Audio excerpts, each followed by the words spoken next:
Isang mapagpalang araw po sa inyo, Sir Alex. Ibabahagi ko naman ang karanasan ng tiyahin kong itago na lang natin sa pangalang Tia Andeng. Buntis siya sa pangalawang anak nang mangyari ito at medyo malaki na ang tiyan. Yung panganay naman, magdadalawang taong gulang pa lang nung time na yon. Nakatira sila sa paanan ng bundok, lugar na sobrang tahimik. May mga kapitbahay subalit medyo distansya ang agwat. Maraming mga puno sa palibot at nagsisitaasan ang mga talahib sa mga bakanteng lupa. Basta napakapayapa ng lugar nila roon. Sobrang presko at malayo sa ingay. Si Tia Andeng ay isang mananahi. Simula nung bata pa lang siya, kahiligan na nito ang magsulsi ng mga damit na may mga punit. Ang nagturo naman sa kanya ay ang lola hanggang sa nadala niya paglaki. Naging propesyon niya ito kung kaya ang tiyahin ko ay naging isang mananahi sa lugar nila. Tungkol naman po sa bahay na kanilang tinitirhan, ay tradisyonal ito na gawa sa kawayan, mayroong silong, may maliit na sala at may 2 kwartong sakto lang ang laki. Sa kahiligan ng tiyahin kong manahi, lagi siyang may dalang gunting sa bulsa, kung minsan pa nga karayom at meron pang sinulid. Gabi na rin natutulog na kahit 10 oras na ay nagsusulsi pa rin ng mga damit na may punit sa loob ng kanilang kwarto. At dahil sa kahiligan nito, nasanay na rin matulog katabi ang kanyang gunting na sobrang talim. Samantala, normal na lang sa lugar na yon ang makarinig ka ng huni ng tik-tik tuwing gabi na tipong napapadaan lang naman.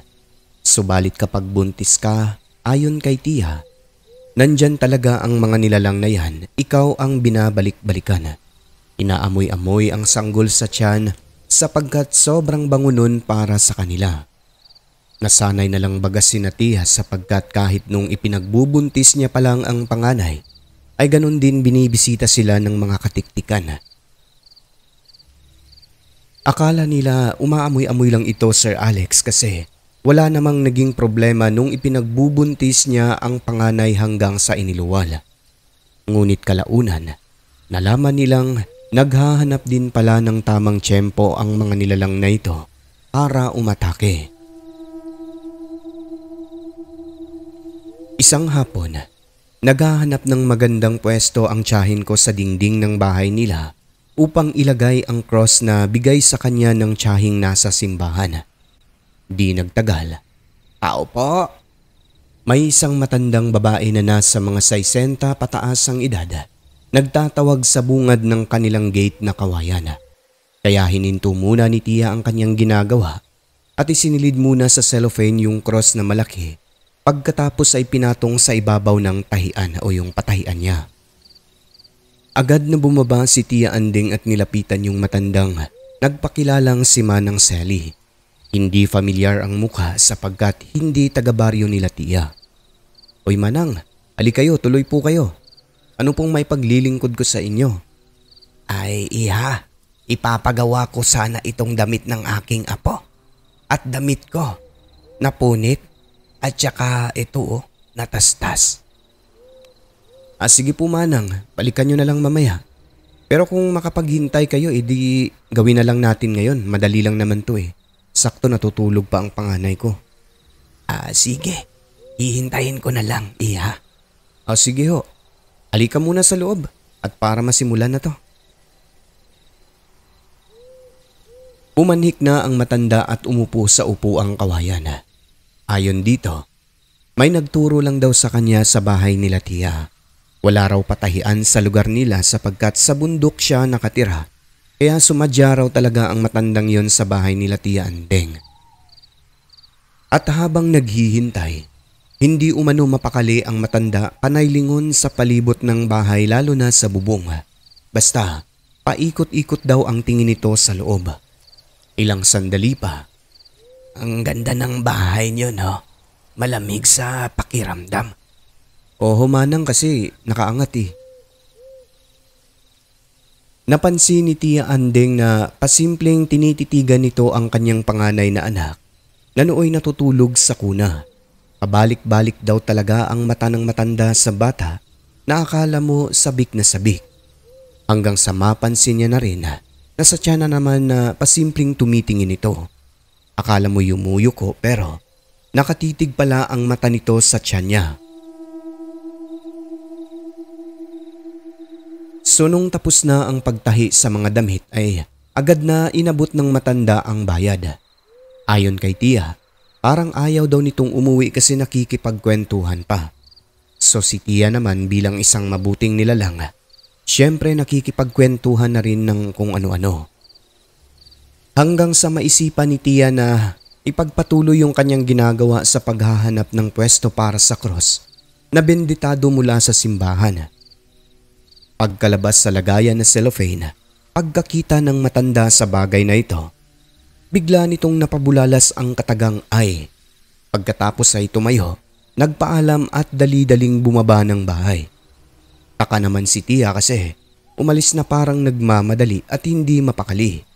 Huli na niyang nalaman Sir Alex na cross pala ang dahilan kung bakit natakot ito.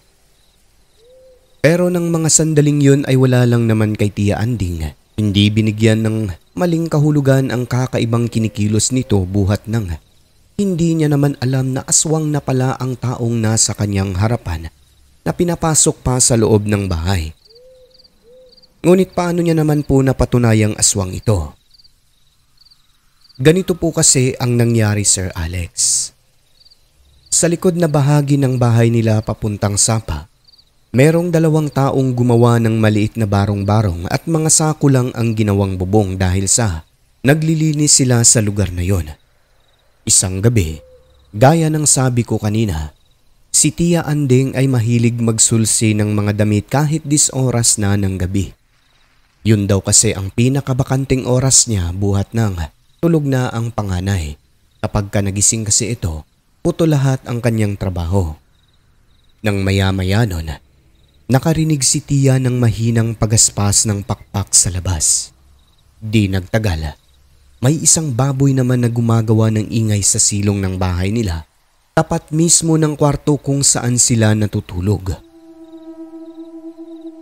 Nag-iiba daw ang boses ng baboy, parang humihingal ng mahina at gumagaralgal.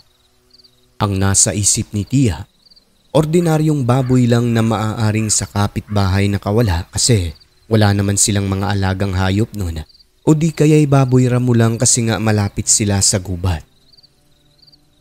Hinayaan lang ni Tia Andeng at patuloy siya sa ginagawang pagsusulsi. Nang maya-maya pa, parang hingal na umano ng isang matandang nahihirapang huminga ang kanyang nauulinigan sa silong kung kaya dala ng kuryosidad. Dinampot ni Tia ang flashlight pagkatapos ay itinutok sa may siwang ng silong. Biglaan man ang pangyayari subalit sigurado si Tia noon na ang kanyang nasilayan Sir Alex ay hindi ordinaryong baboy sapagkat iba ang ulo nito. Parang nakabaliktad, nakaharap sa kanya pero yung katawan ay parang normal na baboy lang naman na kulay itim. Ngunit ang nakakatakot pa, malalaki umano at lumiliwanag ang mata na nagkukulay yelo ng tamaan ng ilaw. At eto pa, animoy hindi baboy kung kumilos bunsod ng sa sandaling tinamaan ng liwanag. Napakaliksi umano kung kumilos. Na sa isang gisap mata, naglaho ito sa silong ng parang bula. Tumakbo papunta sa kakahuyan kung saan may 2 taong nagpapahinga sa barong-barong. Sabi ni Tia, aswang daw ang kanyang nasilayan. Ang nakakatakot pa Sir Alex, kinabukasan nun sabi nung 2 taong nagpapahinga sa barong-barong, sa kaparehong oras kung kailan nakakita si Tia ng kakaibang nilalang sa silong, may baboy daw na nasabit sa net ng mga ito na ginawang harang sa kanilang pwesto. Agad na kumuha ng pamalo ang 2 dahil pag-aakala pa nila baboy ramo lang. Baboy ang boses nung nag-iingay. Ngunit nang kanilang lapitan, nagulat ang 2 sapagkat tao ang kanilang naabutan. Napilit kumakawala sa net na pumulupot sa katawan nito. Kaya dali-dali nilang tinulungan hanggang sa matanggal ang net sa katawan. Ang nakakagulat pa, ang pangalan daw ng matandang ito ay si Selly. Salaysay pa nito sa dalawang tao. Hinabol daw siya ng kalalakihan kaya tumakbo hanggang sa makarating doon. Basta, parang nagbabaliw-baliwan daw Sir Alex. Dadalhin daw sana sa barangay kaso sabi ng matanda okay lang daw siya at uuwi na sa kanila. Kaya hayon, hinayaan na lang nila na naglakad pa uwi. Si Tia naman, dahil halos magkaparehong oras ang kaganapan na yon, nasabi niyang yung baboy sa silong ng bahay nila at yung boses baboy na naging taong nasabit sa net ay iisa.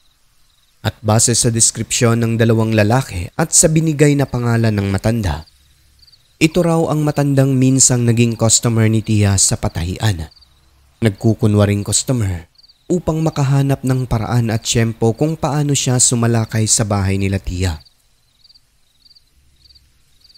Hindi lang natapos doon dahil isang beses pa sir, may nangyaring nakakagimbal sa bahay nila. Isang gabing malakas ang kulog at kidlat, hudyat na may nagbabadyang malakas na ulan. 10:00 pasado ng gabi habang nagsusulsi si Tia ng mga damit na punit sa kanyang kwarto. Nakatabi naman ang panganay na anak at mister nitong mahimbing ang tulog. Maya-maya pa kahit parang uulan at malakas ang kulog, nakarinig si Tia ng huni ng tiktik. Sa kadahilan ng halos gabi-gabi namang may mga dumadaang ganun doon, hinayaan lang ito ni Tia bagkus nagpatuloy sa kanyang ginagawa. Ang pinapakiramdaman niya noon ay kung babalik ba ang baboy na aswang sa silong ng kanilang bahay. Makaraan ang ilang minuto kung kailan patapos na si Tia at hihiga na sana, napansin niyang may maliit na parang sinulid na kulay pula na gumagalaw pababa mula sa bubong ng kanilang bahay papunta sa panganay na anak na natutulog. Parang yarn lang daw Sir Alex na gumagalaw talaga. Inakala pa nga ni Tia na sinulid lang talaga na sa di malamang dahilan ay napunta sa bubong. Ngunit dahil gumagalaw nga ito Sir Alex gayong wala namang hangin sa loob at dahan-dahang bumababa, nilapitan ito ni Tia Anding at tinignan. Nang mapagtanto niyang buhay ito Sir Alex kasi nga gumagalaw, dali-dali niyang dinampot ang gunting at walang kung ano-ano. Pinutol ang bagay na yon na napag-alaman niyang isa palang dila ng aswang na dahan-dahang bumababa papunta sa kanyang anak. Pagkagunting Sir Alex talagang napahiyaw ang aswang sa bubong ng bahay nila na lumikha na pala ng maliit na butas doon. Mabuti na lamang at napansin niya yon sapagkat kung hindi baka kung ano na ang nangyari sa anak nila. Maaaring sisipsipin daw ang dugo nito hanggang sa maubusan. Dali-dali niya nung ginising ang asawa kasi yung kaputol ng dila sir ay nahulog sa silong ng bahay. Parang bulati raw na pagkakalarawan pa ni Tia gumagalaw pa rin kahit putol na. Yung nilalang naman sa ibabaw ng bubong, matapos humiyaw ng nakakapanindig balahibo ay narinig na lamang nilang lumipad palayo. Yung mister niya naman ay dali-daling bumaba ng bahay na may hawak na punyal at flashlight. Pagkatapos ay hinanap ang aswang. Hinanap din ang kaputol ng dila nito, ngunit sa di malamang dahilan ay naglaho ito sa silong Sir Alex. Di nila masabi kung kinuha ba ng aswang basta. Ang sigurado naputol talaga ito ni Tia gamit ang gunting niyang napakatalim sapagkat nagkabahid ito ng dugo pati na yung sahig nilang kawayan. Sa galit ay mura ng mura ang mister ni Tia at binanggit nito ang pangalan ng matandang nakilala lamang na si Selly. Binantaan niya ito Sir Alex na kapag hindi titigil sa kahayukan nito ay pupuntahan nila ang bahay nito sa bundok pagkatapos ay pupugutan ng ulo. Matapos ang tagpong yon, talagang nagpunta sila sa isang manggagamot para humingi ng tulong. Ayon dito, pinapasok daw ni Tia ang aswang na yon sa bahay nila, naghahanap ng paraan at gustong puntiryahin ang panganay nilang maliit pa. So ibig sabihin nun, Yung matandang si Selly ang aswang na tinutukoy ng manggagamot. May tinuro sa kanila kung paano itaboy ang mga nilalang na ito at naglagay din ng mga proteksyon sa bahay upang hindi makalapit ang aswang. Simula noon, awa ng Diyos, hindi na bumalik ang nilalang na yun, Sir Alex. Nakakatulog na ng mahimbing ang mag-asawa sapagkat batid nilang ligtas na sa mapangahas na aswang na gustong umatake sa buntis at sa panganay nilang anak.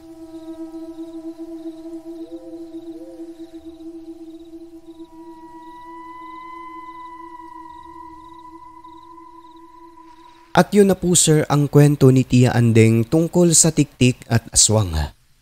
Hanggang sa muli, Jeffrey ng Mindanao.